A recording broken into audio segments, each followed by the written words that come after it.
1, 2, 3. G'day, guys. Welcome back to Beers and Breakevens. A little bit self-conscious about my entrance after last week where Tim bullied me into a corner.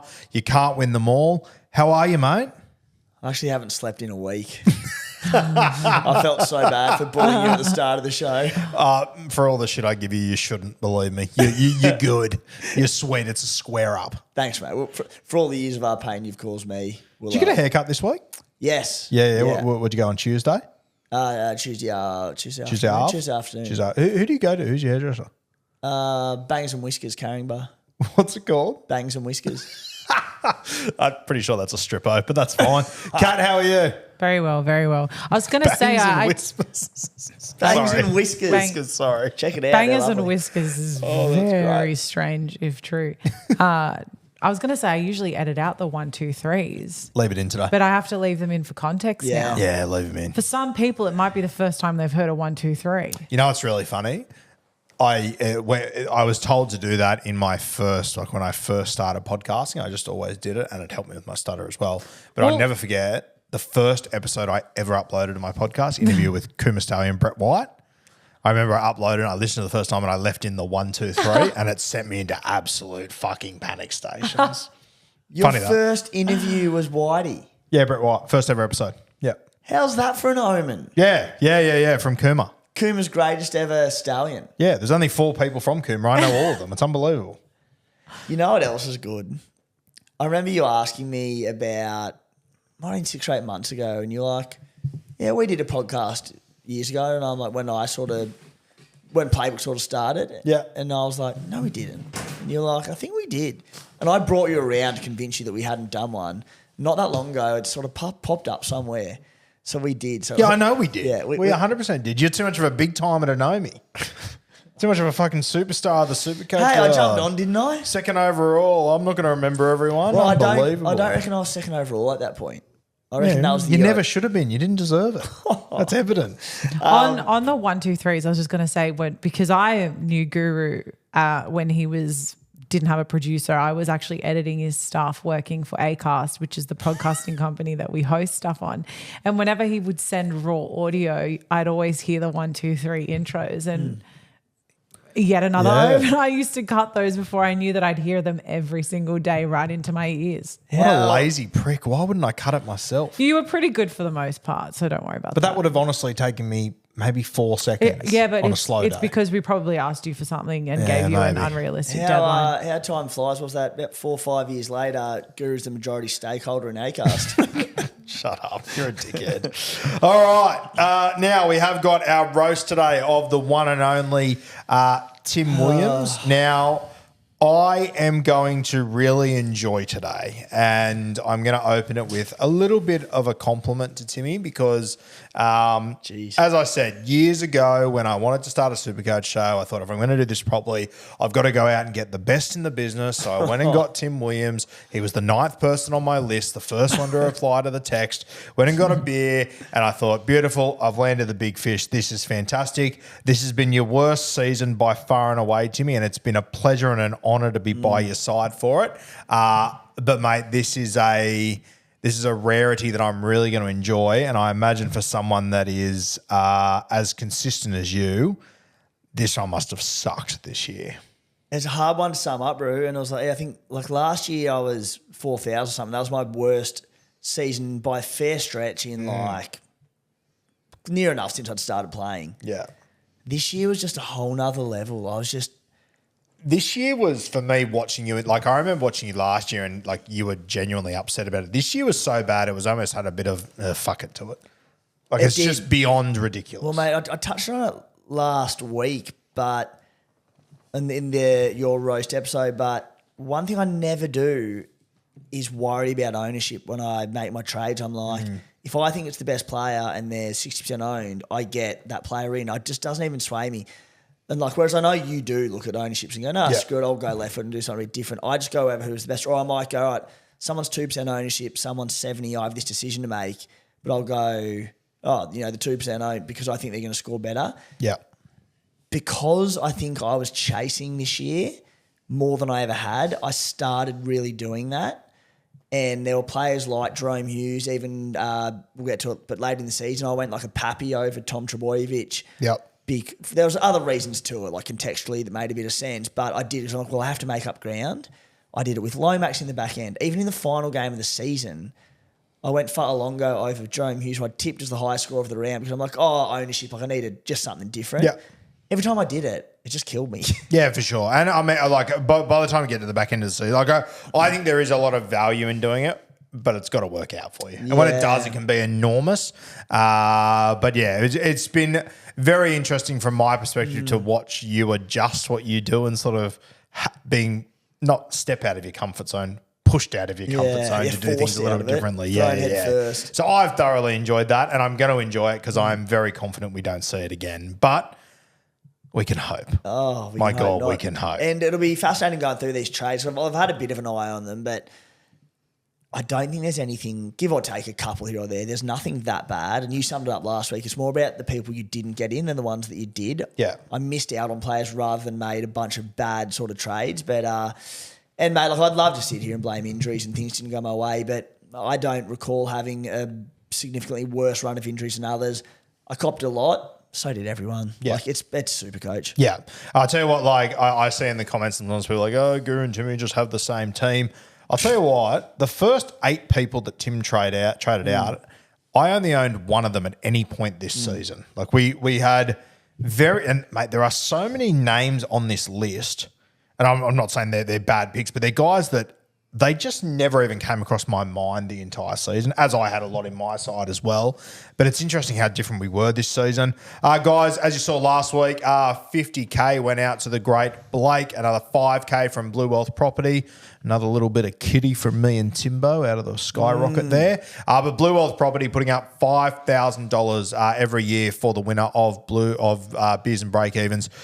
Incredible generosity. Unbelievable stuff. Yeah, and they throw in 1,000 if you are an extra 500. 500 if you're a member of your club, and we've found out just for recording this that Blake the Snake is a groomsman at Kyle Flanagan's wedding. Ooh. Knew he was a diehard Dragons supporter. He'd nearly have to be, wouldn't he? You'd be disappointed if he wasn't. I want to know what happened first. He became a groomsman of Kyle Flanagan, or he was a member of the Dragons. I'll tell you what, the Dragons membership team came up with a slogan about 10 years ago, the Red V is part of me. Yeah. I thought it was a cracker. It's a ripper. Absolute cracker. Yeah, good gear.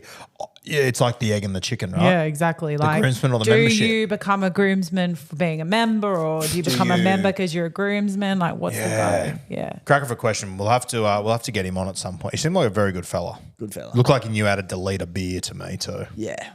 Well, especially that weekend. No doubt. I wonder if you can screenshot on a Mac. Bang. Cat goes whack. Okay. For those who didn't want to sit here and listen to Guru's season review last week, Guru doesn't know how to screenshot on a computer. Now, good news for those at home. If anyone would like to join me in Las Vegas next year, we have a spare seat that has just opened up. So good news there. Now, as we said, Blue Wealth Property, $5,000 dues for the second year running. Yep. Second year running. Incredible stuff from Tony Mortz and the team in there at Blue Wealth Property. Now, guys, you can reach out to Blue Wealth Property and have a direct conversation with them about your situation if investing in property is the right call for you. Many Beers and Breakevens subscribers have connected to Tony Mortz and the team at Blue Wealth, like Sam and Hannah, who we had on a little bit earlier in the year. They've obviously brought property via Beers and Breakevens through Blue Wealth Property and are absolutely over the moon with it. So yeah, mate, if you want to make the decision to invest in property and take control of your financial future, reach out to the team using the link below. Tony's team will chat through in detail what Blue Wealth do, how they identify great property to invest in, but more importantly, get to understand your situation and work out a plan of attack. I'll tell you what, after you last week, I was feeling a bit of heat there. Yeah, I saw you starting to sweat. I stuttered my way through that. That was, hard. I think you have to do it next year. I can do it. Well, I think you can we're all about helping out Blue Wealth, getting properties through the door, so it makes sense. Yeah, and guys, there has been plenty of properties that have gone through the door this year, a heap more than last year, which has been great to see a lot of interest coming into it. And I think the big thing I've learned or I've taken from this year, Timmy, is that even if you're not willing to do it today, it's all education that you'll use tomorrow or in the future.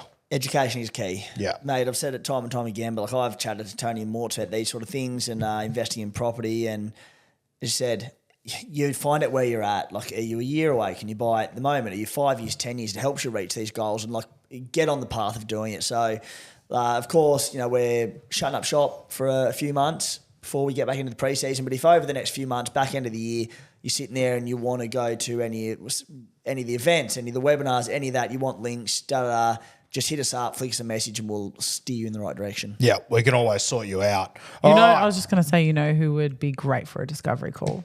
Who? Blake. Got Come around a bit of Vicky. Yes. What do I do with it? How do I invest it? It's perfect Like time. that. I like that. Very good. Yeah. And if you, like Blake, stumble upon $50,000, you know who to call. You know who to call. Blue Wealth Property. Great gear. All right, let's get into this train wreck of a season, shall we, Timbo? Yeah, so we're looking forward to this one. Now, I want to say something off the bat. I respect Tim's first trade. Round 2, I don't like to make trades in round 2, but I think that if you have messed up your team to the point that you need to, bite the bullet and just make it work. And if it means you have to use a boost in round 2, do whatever the hell you have to do. Because if you get off on the wrong foot, very hard to recover, Timbo. You went Beau Fermor to May. If you would have listened to me in the preseason, you would have saved a trade, but can't win them all. I think it's a good lesson in if you haven't got it right, get it right.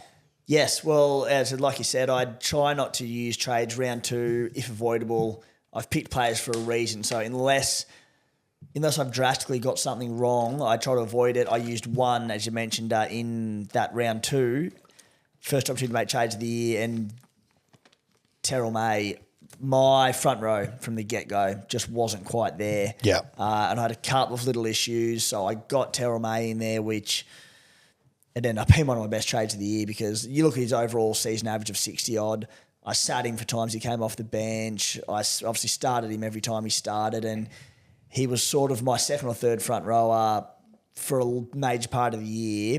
One of my best moves of the year. It was basically downhill from here. That's great. Yeah, Terrell May was to me, Tim, he's like my 5-iron. I don't use it very often, but when I do, it comes in handy. You pick and choose your moment. Is that good? You like that? Was real good. Thank you. I appreciate that.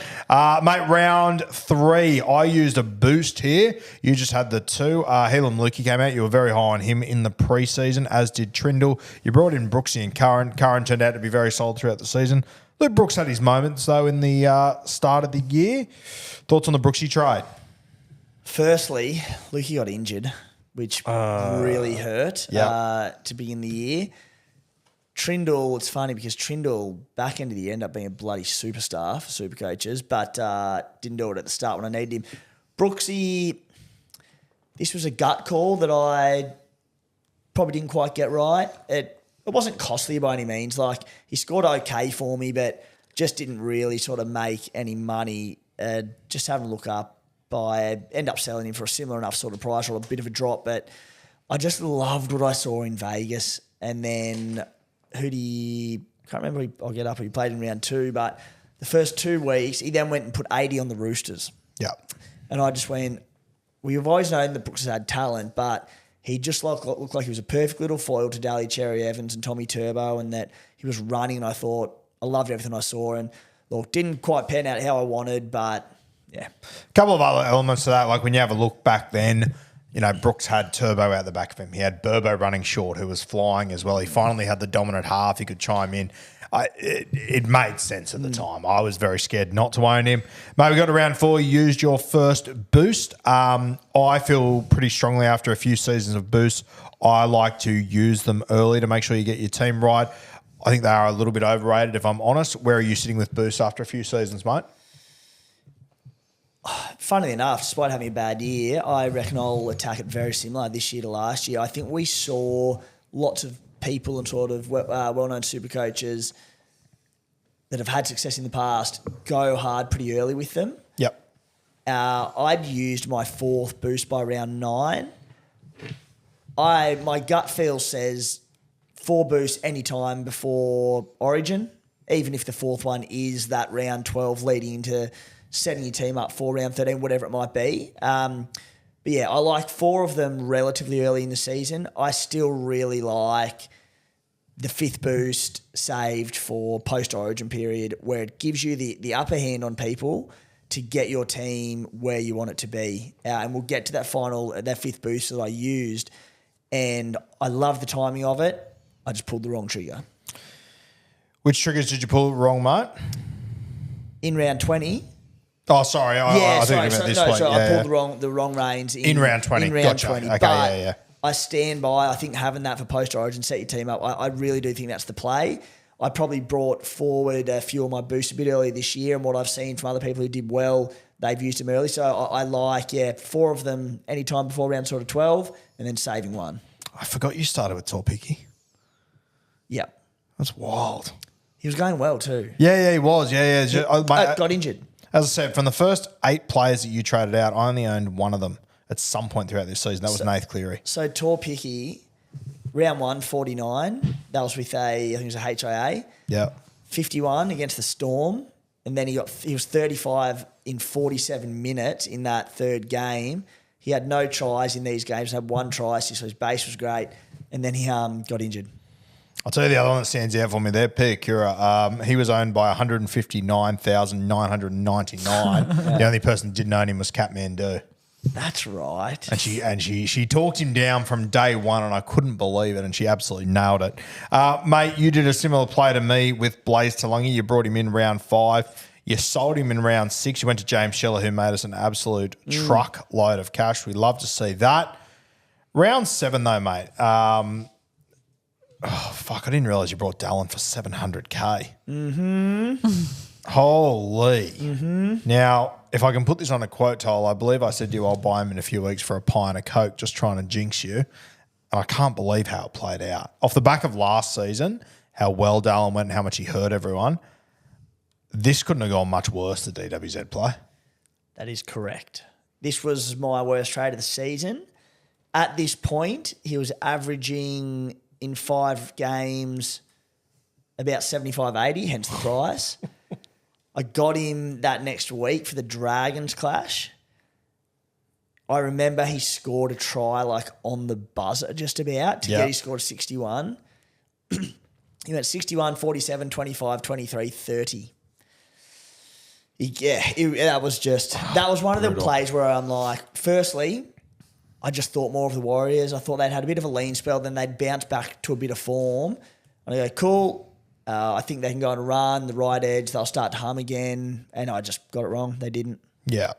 Take us through round 8 and round 9, mate. You used 2 boosts across those 2 weeks. So 6 trades with some big names coming in. Cleary, Walsh, Brayley, Fafita, Isako and Trey Fuller. Some big moves there.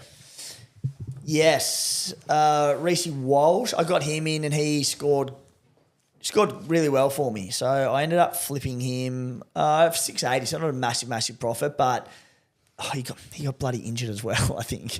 Because then I remember there was the decision just before Magic round, do I sell him for a week while he was out? Because it was leading to Origin in the Titans game. So he scored well, but had those injuries. I was happy to own Walsh. He was looking the goods. Just getting up what he did in that period. So he had 113 against the Titans that week. Some nice scores, but you had Walsh for a little period, and then Cleary brought him in. I think he got injured not too long after, about 3 or 4 weeks later.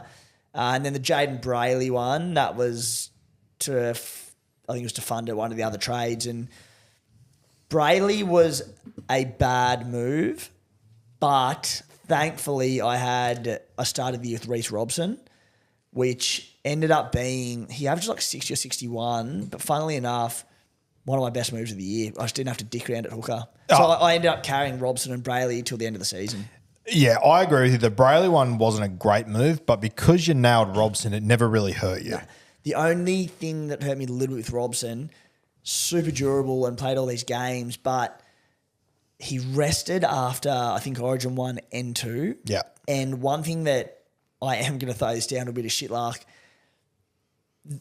the couple of times I did have to play Brayley, he had some good scores throughout the season, but trying to work out who was going to be starting hook and all that sort of stuff, he looked like a locked-in 80-minute hooker at this time. The couple of times I did have to play him, he'd come off the bench 25 minutes and I got 20s off him. Yeah. Could not time those. I think as well, when you made the decision to have Robson your side, and I think people forget this. Like it was, okay, is it going to be Robson? Is it going to be Appy playing for New South Wales? And at that time, I think a lot of us were sort of like, well, Madge won a comp with Appy at hooker. He's probably the favourite to be there, and he didn't end up coming into calculations at all. If I'd have jagged that, I'd have had him over a couple of key Origin weeks. He wouldn't have had the rest after him, but coulda, shoulda, woulda. But yeah, no, Robson was a green light for the season. Mate, we then moved to sort of around the magic round sort of period. Another one that I think I had at one point. I think I captained him at one point maybe. Dave Armstrong. Wasn't that a flash in the pan, incredible couple of weeks? That's right. We were sitting there up at Magic Round and he scored. He scored a double. He scored 2 tries in the opening 15 minutes or something. Yeah. It was wild. That was a beautiful. Doesn't that feel like a long time ago? Jeez, what about the 2 fullbacks you traded in that week? Armstrong and far longer. Obviously playing them at CTW, but the 2 young guns coming in that week. Unreal. The far longer one, and we touched on it last week before I traded him in, but you mentioned with Ramian, he did well for you, but you felt it could have been so much more. I was the same with far longer. 100%. I brought him in at a good price, and for whatever reason, lots of people couldn't get him in or didn't want to get him in. I don't know, but I was so confident on it. And he scored pretty well for me and earned me some good coin. But watching those games, I'm like, this kid could explode for tons any minute. It just didn't happen. Yeah, mate. I feel like so many, even on the weekend, he didn't score a try against Brisbane the other night, but every time he touched the ball, he made a fucking break. They couldn't touch him. Couldn't get near him. But I don't know if we've spoken about it a lot. I think it's just that timing on those plays and everything. But mate, he is when you don't own, he's a terrifying watch. Mate, I had no recollection whatsoever of you bringing in Drinkwater. We both must have had Drinky at the same time. I had him for a while as well. Guru got him round 10 and Timmy got him round 11. Shock me. Hold my pocket, buddy. I'll guide you through the season. That's the bit you chime in for, Kat. Well, to be honest, I noticed some correlation between trades at this point. So I went back and checked a few of the changes because you both got young around a similar time, Manu, Wishart. That's all. That's right, because the following weekend you followed me into Wishart and not Manu, but the Wishart one, and I was like, shut up. Here's where Tim Williams lives, just under the wing. He just sits there and he flies high with me sometimes. Wait, this is interesting. Round 12. What were the trades that you made, Timmy? He went in Manu, in Wishart. Oh, he copied me on Wishart too. No, I'm going to hand the floor to you now, mate, because the camera was on me, sorry. Tyron Wishart, you convinced me into this the very last minute. I sat here on the Wednesday. You spoke about him nonstop, and I just thought, this bloke's mad. This cannot work out. By the time we got to Thursday afternoon, I actually remember where I was when I called you and I said, you're going to hate this, but I think I'm in on Wishy. Yeah. And I remember I've made a few of those phone calls to you. I remember this one, you were sort of like, it's not going to be season defining or anything. I don't think it really upset you that much. As it turned out, mate, if I wouldn't have got Wishy, I don't know if you would have beaten me, but it would have been a lot closer because he had some big scores. It would have changed. Not only big scores, but he was huge for a number of reasons. Firstly, because we picked him up at 380K. So we freed up cash for other trades. Yep. I think we both sold him at near enough the perfect time when Munster came back. So we sold him for about 650 odd. So we earned a heap of money off him. But he was also dual 5'8" half through the Origin period. And we also had Dylan Brown who had the dual. Yep. So just having that, the utility value to move between the halves and plug a hole through Origin. So he came out when we got him and scored. He went 60, 122, 57, 81, 53, 108, 41, 66. And I reckon we probably traded him then. He was so enjoyable to own this year. Now, mate, round 13, and I don't know how the hell we didn't mention him in my review, but Eli Katoa was one that I never owned. Yeah. That you got in round 13, who turned out to be a fantastic trade. You and me we never owned Jerome Hughes. So we're sort of hoping against hope. When I didn't own Hughes, I sort of went, I'm not going to worry about Eli Katoa. You did bring him in, and mate, he was good this year. Sort of been the Katoa SuperCoach season we've been waiting for. It was. Yeah, and it said it just coinciding with every chance to be a Dalian medal winning season for Jerome Hughes. Yep. Adding in Cam Munster being out for a large part of the season as well. It was just that right edge right side, strong side. And Ellie was phenomenal. So, yeah, you're big one to miss out on there. Huge season. And around about a similar time, I didn't get it yet. Like the no Jerome Hughes killed us both. Yep. Especially as people who, I reckon when we probably held on to Nico, that was probably a similar time to when people moved to Hughes. Yeah, I'd say so. Massive swing. I remember he missed round 10 and 11 due to a calf injury. Came back, played one game, had a bye, and then was going through the origin period, and they missed round 19 as well, which is always going to be a pretty tricky, the hardest of the bye rounds. Yep. And I'll get to my big lesson at the end of the show, but it was navigating the bye period and things I'd do differently. But I remember he had the lingering calf injury. People started to bring him in. I think his ownership scored 117 in round 14, and I saw that people flocked to him. And my rank wasn't bad at the time, but I was lower than I wanted to be, and I sort of went, I'll go something a little bit different. That's what I mentioned at the top of the show. I'm like, I never would have done that. I never used to do that. Yeah. He went on to go 117, 108, 90, 78, 101, and just shot us. Yeah. The next 2 weeks, Fainu and Ruben Garrick came in. Mate, Fainu wasn't really a guy that was on my radar at all until you pulled the trigger there. And, sometimes I felt like with Fainu, his scores didn't reflect his performance. Yeah. Like, so I felt like at times he was flying and I get to the end and the other Fainu would have scored more and I'd just be like, what the fuck is going on here? It's bizarre. He was actually a really good trade-in for me because I got him at 415, very cheap. He had some good scores and without crunching the numbers, I don't know, he probably averaged 55 or so for me, but Yep. he was just in the front row forward position. Like I wouldn't have touched him at 2RF, but with the dual 2RF front row, I'm like, dual's sweet, big. I can plug him in. He's an 80-minute edge back row with high upside. He'll do a job. So there were some high scores when the attack came and lows when it didn't. But he did a very fine job for me. He's just pretty poor base. Yeah. He's a bit like, I don't know if it's unfair, but maybe like a younger Britton Nickera. It was very attack reliant and had really poor base. Yeah, I think that's fair. That's who he sort of reminded me of, and an interesting one moving forward that I do think he's going to be a really hard Supercoach player to own. For starters, you're not going to touch him when he's only at 2RF, but until we see just that base. He based 40 this season. That probably jumps up a little bit, taking out the earlier games in the year, but yeah, just work rate not huge. Mate, the week after you traded out Drinkwater, you brought in James Tedesco. I said before that this was my season definer, and you, with a little bit more wisdom up the sleeve, didn't try to outthink the room. It just went straight to Teddy. And, mate, what a resurgent season for Teddy. He finishes the top scoring Supercoach player. Of course he fucking does. So get this, top scoring, top averaging. I don't know if he was top scoring, he bloody nearly had to have been, but he averaged 94, and that was with a 4-point score in 23 minutes against the Dogs back in round 5. Wow. You take that out, he'd have been very close to a 3-figure average. Yeah, wow. Great play there. Now, this is one I've been sort of holding on to, and I didn't mention it before. Round 18, you sell Joey Manu for $624K. You brought him for 6 weeks earlier at $824K. The Joey Manu curse, I know you're sort of telling people you broke it at the end of the year. I'm not buying it. He scored shit once you owned him at the back end of the season. Personally, I think the Joey Manu curse is alive, well, and kicking. Dare I say, it's thriving at the moment. It's alive and well. Oh, it's alive and well. Yeah. It's going on a new date every Friday night, having a great time. It's just reared its head in different ways. So obviously I sold him at this point when he got injured.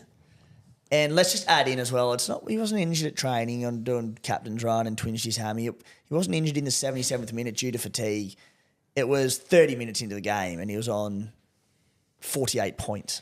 Yeah. Against the Tigers. Grim. Ironically, last year when I brought him in and captained him, it was against the Tigers when he did his hammy. This was a broken hand, actually. But yeah, the Joey Manu is lower. And only my curse, what's funny is in the back end of the year when I brought him back in, and he went 81, 40, 79, 40. It wasn't terrible, but they were soft matchups and you wanted more. A side who had gone right all season to Manu and Dom Young, let's just start attacking down the left for shits and giggles because Tim brought Manu in. Yeah. So I'm grateful that while the curse is alive, it wasn't through injury to Joey Manu. Yes. Did that help my Supercoach team? No, it didn't. Not in any way, shape or form. Now, round 18, that was a tough one for me, as I said. I'd been Marzio and Nikora owners for 6 weeks with them doing sweet FA. You brought them both in that week. Nikora, obviously, you brought him in pretty much the perfect time. Yeah, I mean, outside of the big 120 you got that you bet the owner who had him for that, I nailed Nikora. Yeah, absolutely nailed that. Just on Nikora, what I didn't nail about him was just in the back end of the season where he went 40, he went something like 40 and then 96 and then a 74. And I sat him for his 96 1 week. And then I think I played him again later on for a 51. And I think the 1 or 2 times I sat him with a deep squad, he went really well. Thank Christ I played him in the final week for his 137. And you know what? That's where I look at SuperCoach sometimes. I just think, like, for you to have to make the decision to not play Nikora shows you've built a very good squad, which usually at the back end of the season is what you need because there's carnies. They didn't have to be this year. And Christ, I hate having to make decisions at the end of the year. Sucks. It's the worst. You very rarely make all the right ones. And like, mate, you can make 4 out of 5 right decisions, but you make the one wrong one. It feels like you failed the whole weekend. And that's it, mate. Like you can set your squad up with depth. You can save trades. You can prepare well with buy numbers. You've still got to pull the right reins and make the right trades and make the right sit v starts and make the right captaincy calls. So that's why there's no one-size-fits-all approach to SuperCoach. There's a lot can go wrong, and this year it did. Now, the week after, as you said, your season was a little bit different to previous seasons for you, that you had to think a little bit outside the box, do things a little bit differently. And I'll be honest with you, this was my proudest moment of Tim Williams I've ever seen. Not only was he outside the box, he took his passport, he left the box. He might have gone to another planet looking over at the box and said, I'm getting on with Jai Gray. And I thought, this is hectic. 270K in a side going like a busted, loves a tackle break, loves just getting involved, has got attacking upside. It turned out to be a reasonably good play. You wouldn't say it it blew the world away. But I just love the ticker that this one took because it didn't make sense to a lot of people out there. I copped a roast for this, and I'm like, the kid is a gun because it was when Latrell got injured and he had the run, and I'm just like, it all worked out well. So, bought him at 270, so I facilitated whatever the other trade was. He went 76, 64, 58, 53. I actually think because I was getting in, I must have got Ponga in for him, I think, in a few weeks' time. I probably didn't cash out as much as I could have out of him due to having to go to a Ponga again. Like, the trade made sense and Ponga went nuts. Yeah. But, like, even the end of the season, he finished with 93, 47, 90, finished the season very well. So I was very happy about the Jai Gray play. Now, the week after, one of my favourite plays of the season. Now, I've been known to have my fair whack of man crushes in rugby league. Long list there. But you and Jesse Arthurs, you would do some weird things to this dude. You started with him. He didn't do much. You brought him in round 20. You finished the season with a 45, a 41, a 25, a 20, a 29, a 37, and a 40. This one was a good old-fashioned train wreck, Timber. No, it wasn't. Why wasn't it? Because I never brought him in with any intention to play him. I brought him in because he was 240K, and I said at the time that I didn't want to play him. He was my 7th CT dub, and I did it. What round are we? 20. Round 20. Round 20. So I boosted. So look at my outs. I got rid of Fletcher Sharp at 359, Ben Trebojevic at 470, Lockie Gowan at 570. I brought in Pappy for 650. Ches for 600 and Arthurs for 240. It was near bottom dollar. So I was to facilitate the other trades. And as I said, I never wanted to play Arthurs. I didn't play him for the whole rest of the season, so I never I hope him. so. Yeah. With a 5-round average of 30, I really hope so. My logic was, as someone who plays for depth, I was like, okay, if we get to round 27 and we see mass restings and injuries, the Broncos had some decent runs of games and Walsh back, who ended up missing the last month or so. I was like, I would prefer to be able to play Jesse Arthurs in round 26 or 7 than be down a player. You know when the used car salesman slaps the top of the car and he's like, this thing's a special. That's what you sound like to me right now. Jesse Arthurs is the old car and I'm not buying it. I refuse. And for the car looks great. The car does look great. The car And for does the He's a record, good-looking car. I'll give for him the that. record on Jesse Arthurs, I will double down. I sold him for 420K. He made me about 150K. at the start. At the start, when I yes. started Yeah, you did. Yeah. So, mate, Jesse Arthur served his purpose. Had I had to have played him for one of his 20s, it would have been a train wreck, but he was fine. Mate, let's have a look at the run home. Obviously, round 21, some big moves there. Cleary and Payne Haas in. Payne Haas, another one that I didn't own at any point this year. I will give you credit on that one. That was a bit unlucky in the run home. I went in the week earlier than everyone as well, and he came out and scored like 80 in base, something ridiculous. Got injured, brought Cleary in that week. He got injured. Cool. Yeah, you're very high on the Broncos coming home. Was Reece Walsh available at that point? Like, did you consider? Yeah, I went away. I liked the other fullbacks, options. Oh, yeah, that was a good play. So Cleary and Haas in. The week after that, you went Casey McLean like most of us. You also went Cam Munster. This is another pod play that I liked it. I liked it because it was low ownership. Not many people had him. Munster, I'm not huge on him just because I can never trust he's going to go 180 or he can go something big. But I did like that you did this when no one else. He's a superstar that no one else had, who was coming in late to a side that had already done well. He had something to prove, money. As you said, he's kind of your Munster, my Jesse Ramian kind of guy. He did well on the back end. He did okay. I will give you credit on this one, mate. You've never been high on him in Super. Not been high. Like, I mean, before he averaged 71 last year, 81 the year before, 74. Just never really had the ceiling. Yeah. And I remember you were pretty iffy on it when I did it. And no, you're on the money on this one because he came in and he wasn't bad for me. And thankfully he had the game where they mass rested. Yes. And he turned up because it just became a very dominant right edge side through Jerome Hughes and Harry Grant to a less degree, and Munster just became the foil and the second fiddle to him, and he just didn't get much attacking ball, and I underestimated how dominant that right edge was without him, that they would stay that way, and the edge didn't score that well for me. Thankfully, it was in that 5'8" position where no one really went that well. Like, I held on to Dylan Brown essentially all season. He got that 165, but there wasn't 5 outs out there averaging 80 or 90 over that period, so it was almost a nothing move. Fuck, I hadn't actually looked at his scores. I was just looking at how he's playing over the last 2 weeks. Fuck, he just doesn't come up with those monster scores, does he? Like, you look at it, like he's got 100 in there in his last 5 weeks and he had a 5-round average of 63. Yeah. 49, 59, 47, 103, 58. That is... In games that the Storm were racking up points. Like they put, 50-odd on the Broncos? Yeah. They scored 30 against the Cowboys where he did score points because Hughes and Grant were out. The Dolphins game, they scored, I think, 48 there. Munster scored 47 without a try or try assist. He just wasn't involved in any of the attack. This sums up Cam Munster. In his last 5 weeks, he played South Sydney, Dolphins and Broncos, 3 bottom 8 teams. They were his 3 lowest scores. He played 2 top 8 teams.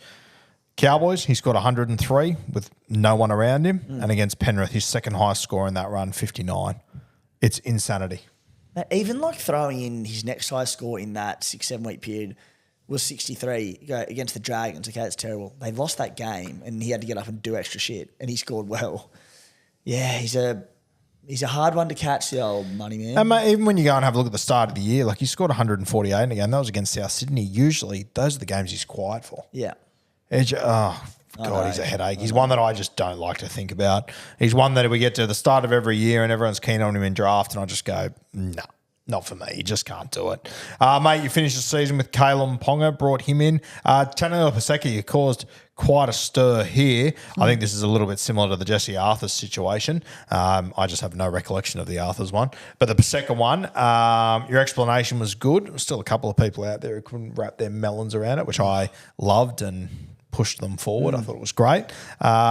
He actually had a few decent scores in the back end. He went well, mate. He came out. I brought him in for the final 5 weeks. He had a 5-round average of 50 points. I think the exact time when I did it, I said, he comes in as my third front row forward. I think I said I'd only planned on playing him 1 week, and that was when the Tigers were on the bye and Finer was going to be out. He scored 55 in 50 minutes for me that week. And he did his job as my third front row forward because with my final trades, I didn't want to waste money on a front row forward. So I'm like, he freed up cash to bring in, who was it? So it freed up cash to bring in Kalen Ponga as well. So that was actually Paseki did a great job. I love the Ponga play in the back end. I think at the time, the matchups he had incoming, they were sensational. That was the thing, like when Tommy Turbo was doing all his damage and that was Yep. tough to stomach, it was like, okay, at least I had Ponga and Teddy going not quite as good, but pretty damn good in the process. Did you have Turbo throughout the season? Yeah, you did at the start of the I year. started with him. Because You remember started I said with him. Yeah, that's right. Well, like, isn't it funny how I could not have been higher on a player if it was possible at the start of the year? Yeah, you said he'd average minimum 138 this year. Please. And then the bloke who came back to bite me in the arse because he was coming back from injuries and all that. And even when he, like, the start of the year when I stuck through some, like, 80s and 90s where he probably wasn't quite delivering what we expected, but he was still going well enough. And then he come back and bit me in the arse at the end of the year. I'm like, that was, he sums up my year quite well, actually, Tommy Turbo. Yeah, for sure. Mate, the week after that, you brought back in Joey Manu. That wasn't a train wreck finish for Manu. 81, right. 40, 79, 46. You probably broke about even there, I would say. About a 60-point average or something along those lines. So not terrible, but with... they didn't play a top 4. They didn't play a top 8 team in the last 4 weeks. You would have been hoping for a lot more from Manu to finish the season. Even then, the 79 against the Raiders was when they had all the injuries and went to 5'8" and just had about 37 runs. That's true. Yeah, he based so 41. I got lucky there even. As you said, might have broken even with the 60-odd average, but Eels, Titans, Raiders, Roosters, Raiders, Rabbitohs, 3 games at home in Sydney, and then the other one on the Gold Coast. I'm like, I wasn't bringing him in to average 60. I was bringing him in to average 100. Mate, I feel very similar about Joey Manu as I do with Cam Munster. I know he's got the high earth ceilings at moments, but fuck, he can just let you down when you rely on him. Whenever I buy those two, it's because I've just got FOMO. I fear that all the rest of you are going to have these huge scores, so I do it out of fear. Yeah. But he's an interesting one for us every single year. Mate, you finished the season, Sammy Walker in round 25. We all know how that played out. We were definitely hoping for better there. And then you're playing the last week, Suafalongo. To your credit, you called that Jerome Hughes would be the top scorer. Just those percentages and whatnot causing havoc. Yeah, like if my rank was a lot higher, I just would have, and I was, stabilising whatever, I would have just gone with it. But at my rank, I was like, screw it, I'll have a bit of fun with it. And he was on 73 points after 57 minutes. That game against the Broncos, it blew out in the final minutes as well. I'm like, if he'd played another 23 minutes, what was ironic is, because Falonga went off, who was getting so much good ball, who got all of it? Jerome Hughes finished with a hat-trick. Yep, well and truly aware. For what it's worth, that was an enjoyable 57 minutes watching Falongo tear shreds. Yeah, and just all individual stuff. Yeah. He's a fucking freak. Once he gets his ball playing right, and if he gets an extended stint at fullback or whatever it might be, he will be a SuperCoach superstar at some stage. It's just few things need to fall his way. I'll tell you what, if you would have gone with Hughes, I know it's all easy in hindsight, but you would have roped in another 100 points of me. I know. You would have beaten me by about close to 300 or 400 in the last week, and it would have the finish line had already arrived. But if all that would have happened 3 weeks ago, I would have been a little bit nervous. But even like, again, like the gap was too big, but he got finished with about 188 or something, Hughes, who you didn't know. Like if I brought him in, I would have VC'd him. So I would have had the double there. You would have had, And then just even going into the last game, like you'd captain Fuller or something, and then Teddy went nuts as well. Teddy went big, Did you captain Teddy? Yeah. Yeah, okay. So it would have made for a little bit of fun. Yeah. Anyway, can't win them all. Be good to win one soon though. What I didn't. And that's your trades, mate. What's your big takeaway from this season? What have you learnt? What are you going to take into next season? Bye period. Just not focusing on it too much. I've got. Sorry, you mean you focused on it too much this year? Yeah. Okay. Yeah. Gotcha. So we had, I think it's a 2-year sample size now. Yep. Since they moved to top 13 scoring players for the major buy rounds. I think I always had so much success throughout the buy period at clawing back ground. And if I was sitting anywhere from 5 to 10K going into the major buy period, I'd tear through that one, playing well, leading into it, and I'd come out of it, sitting 1 or 2K. Yeah. And then it was like, all right, all systems go with a bit of depth, and it worked really well. I just probably didn't quite adapt quick enough to the top 13 scoring players. And you still need to buy a plan and you want to get near enough 13 players, but it's just at the point of the game, like when they made the change was to keep casual players interested. And it's just done just that to their credit. Like so much easier to navigate. And the thing that killed me this year more than anything else was holding mid-range mediocre players because they had good buy coverage. Sean Lane, Kai Pearce-Paul, Morgan Smithies. Yeah. These blokes who I knew I didn't want in my team, but I think Lane played the first 2 major buy rounds. I think Smithies played 13 and 14. I went, they'll be a bloody handy extra 40 to 50. If they can jag some attack, it might be 7 or 8 in those bye weeks. That used to be important. Yeah. It's just not anymore. Yeah. So when people made moves on whether it was a cut price Kiraz or Lomax or whoever it might have been, I've got these plotters in my team and it killed me. Yeah. So next year it's, and this sounds like no shit Captain Obvious, but firstly, I won't overinvest in plan for the buy period, but I just want, am I bringing in, it's like the oldest rule in Supercoach. I want to be bringing in potential season keepers and guns or blokes that are going to make me 150 to 200K. Yeah. I don't want to be going near blokes who will provide an extra number in major buy rounds because they're just dead weight. So that was my biggest take from this year. I'll tell you, like, just from knowing Tim well and how he plays at Supercoach, like, that's a massive shift. Yes. That's 101 stuff. That's your bread and butter stuff that you've been so successful with for so long. But I think you're right. I think it's just been flipped on its head, and that 48 points in round 12, and when you're letting other stars go by that can drop 100 on any given week, you just have to make the moves. Yeah. And I think one thing that I would even take it a step further, Timmy, I'd look at it this year and go, fuck, during those buy rounds, if I've got 12, I'm okay with that. I don't need to have 13. Definitely. I can get away with 12. Yeah. Go a bit of a pod VC and see how I go. And while I think I'd made up a bit of ground in last year's buy period and that was all good, this year, I remember going into it going like, all right, I think I was sitting okay going into the buy period, maybe 6K or something. I was like, that's fine.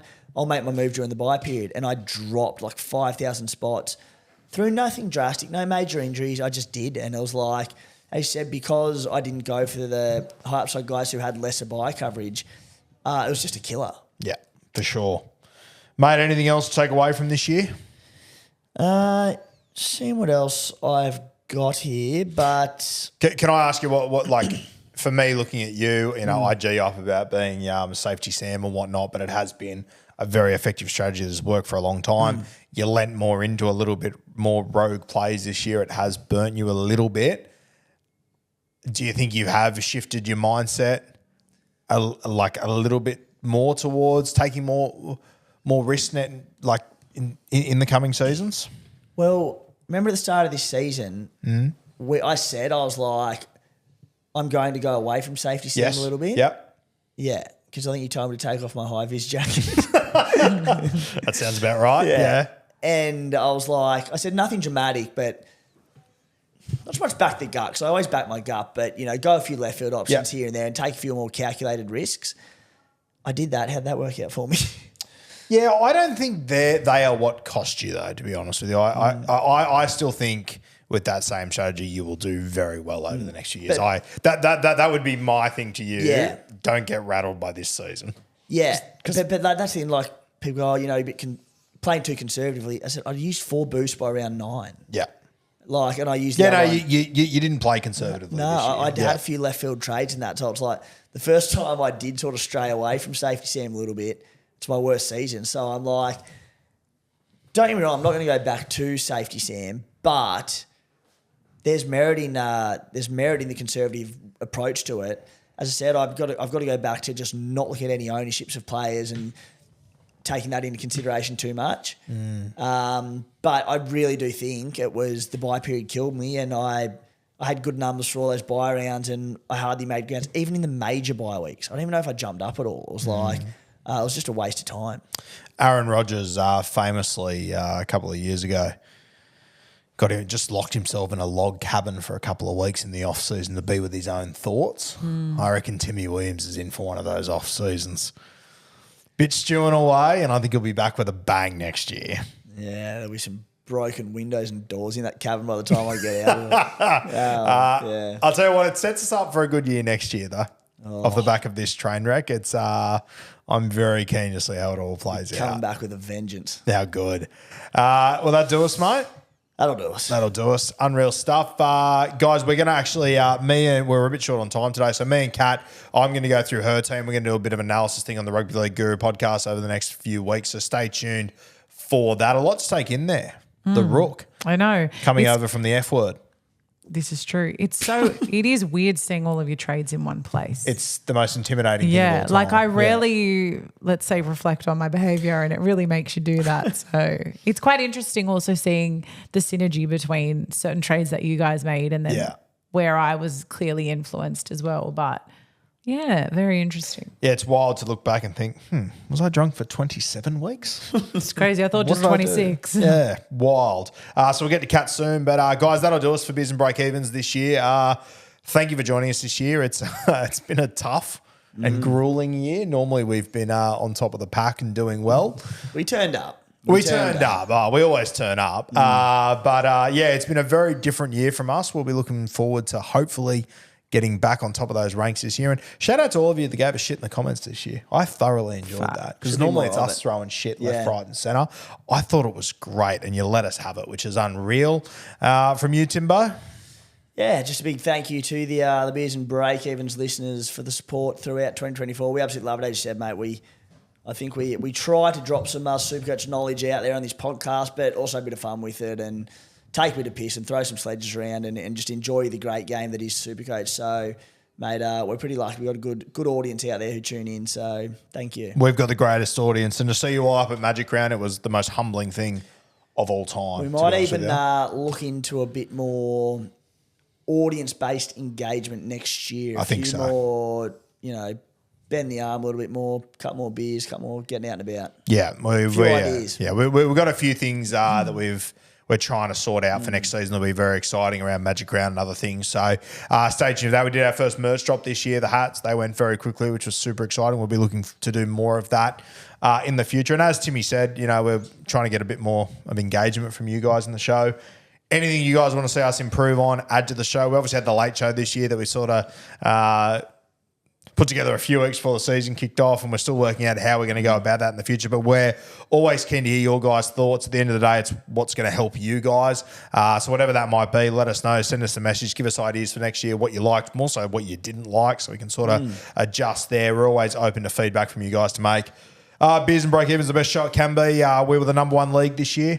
We were. 13,000 people or something in that, which is just crazy, unbelievable. I remember the first year we started, I remember it hit about 4,000 and I almost jumped out of my seat. Was so excited that 4,000 people cared enough to join it. So, to get to that 13K mark is incredible. Thank you to Blue Wealth Property, our major sponsors this year. They have been tremendous as always. I'm sure they'll be back on board next season. If not, we'll tie Tony up and force him to. He'll have no choice. We'll make it happen.